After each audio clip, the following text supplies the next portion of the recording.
तो आप लोगों ने देखा थे मैं पान खाऊंगा कैफे स्टूडेंट गया ना वहाँ की बिरयानी दिखाई थी मगर वहाँ में भी वीडियो बनाने में थे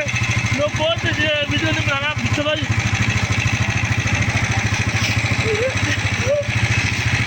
वीडियो नहीं बनाना तो भाई आना बच्चे के तो मैंने कहा चलो ठीक है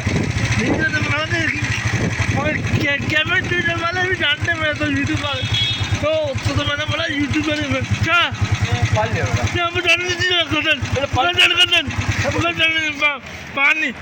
पानी में मैं दीजिए कि नहीं मैं ढूंढूंगा नहीं चलिए तो मैं ढूंढूंगा नहीं अच्छा नहीं तो बैठिए बैठ अब ब्रो अपने तो वीडियो बिरयानी की टिक्की में पका दी